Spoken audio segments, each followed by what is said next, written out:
Okay, so today we're going to cover a topic that can be a little bit confusing. So I'm going to try and simplify it. It's agency.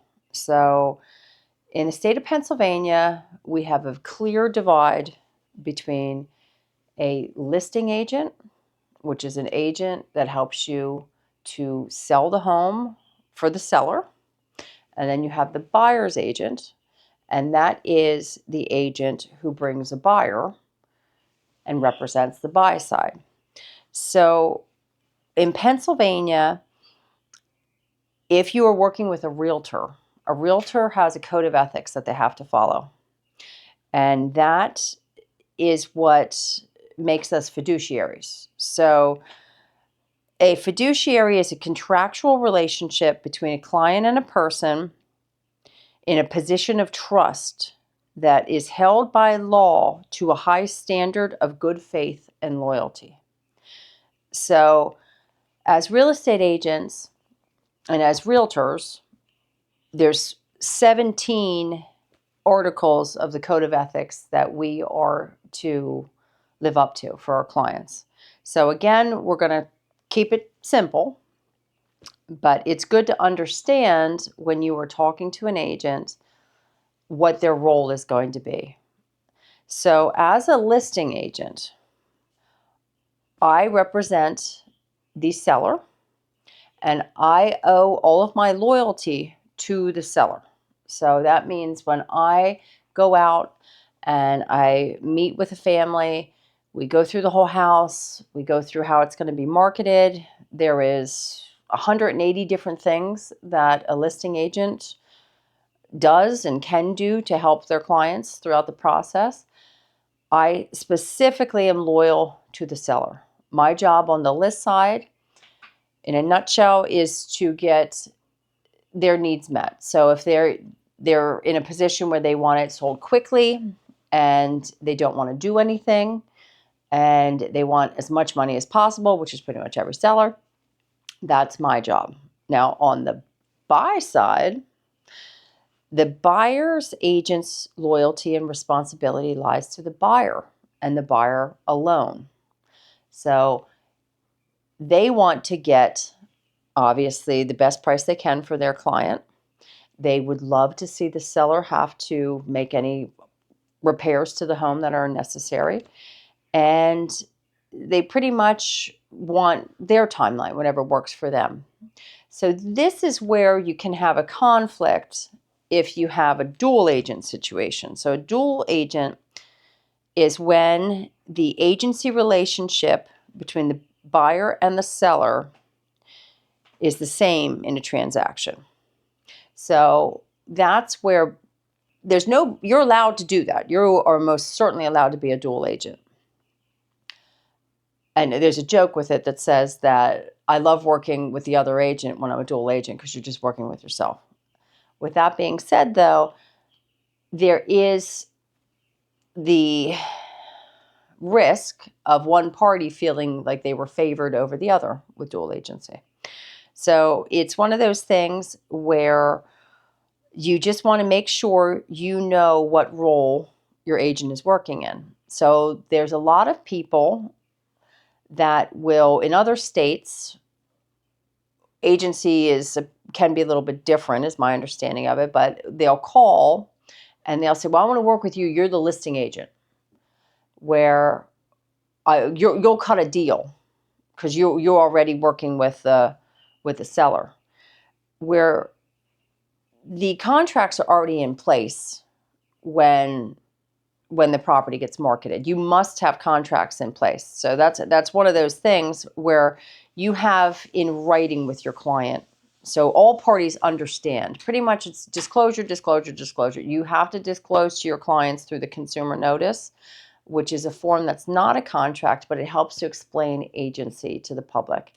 And within that, it's a matter of you can help people sell, you can help people buy, and we can flash up a consumer notice. The way I explain it quickly to my clients, and unless they have more questions, is I can help people buy, I can help people sell, I can do both of those things. I can be represented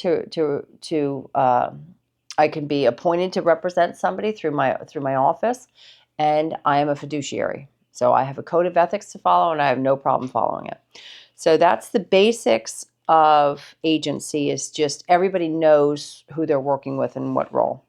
So a little bit deeper into your agency is the basic rules of a real estate agent is to obey. Obviously, they can't break the law, but you're to do what your client says. If your client says, I want to submit this offer, and you don't think it's going to work, you still submit the offer. You are to be loyal to the best interests of your client. You are to disclose. Of course, disclose. You disclose everything that you can to your client. Confidentiality. Now, this is one that's important too.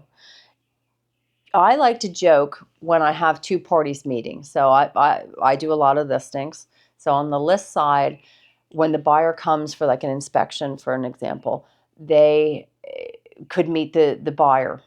And so I'll say to them, I just want to Miranda you that anything that you say can and will be used against you. So you want to remember that confidentiality is a really important thing, because all of your loyalty lies to one side or the other. So if you say to a buyer's agent, oh, whatever, they're going to tell their client immediately because they have to. So it's one of those things where you should be honest up front and disclose everything on the seller's disclosure statement. But again, confidentiality is one of those things that there is no expiration date on it, and you are to be confidential about what's important to your client. Accountability is another important piece of it. That is to report everything that you're made aware of. So a lot of agents will hear something bad, like their client loses their job, as an example. So they don't want to they don't want to disclose that, where contractually you must disclose right away to the other party that they're defaulting. And they're not even necessarily defaulting. There is a change in financial status on the agreement of sale that you must disclose. If your buyer has a change in financial status, they have to tell the mortgage company, they have to tell the other party, and they can't get the mortgage. So it's something you have to be accountable to all parties involved. And then you have to use reasonable care. And that is where, as an expert, you are supposed to try to stay in your lane. And you don't want to tell somebody that the roof is fine when you're not a roofer. It's one of those things. You want to not go outside of the scope of your own expertise. So reasonable skill and care is a little bit of a grayer area, but at the same time, it is one of the duties as a fiduciary us agents have. So pretty much, buy side, you have your buyer's agent. That buyer's agent has a buyer agency contract in place, exclusive or otherwise, that buyer knows that they are working together. I've always joked with buy side that I like to go steady. That I like the buyer to know that they are working with me and I am working with them. That there is no gray area. We have a commitment to each other. List side, same thing. List side, you have a listing contract in place where they understand that you are going to market the home. This is how you're going to market the home. This is the price. This is the staging. This is all the different pieces of getting the home sold, the open houses, all of the above. So agency is one of those things where it's really important to know what your agent's doing and to use a fiduciary, use an agent that will put your needs above their own. So sometimes you can see desperate agents will try and hold transactions together that ultimately it's not in the client's best interest. So it's one of those things where there is a code of ethics, and it's important to work with your agent, trust your agent, have an honest agent, and any real estate needs, just reach out. Choose Vooz for Real Estate, and one of my agents will definitely help out.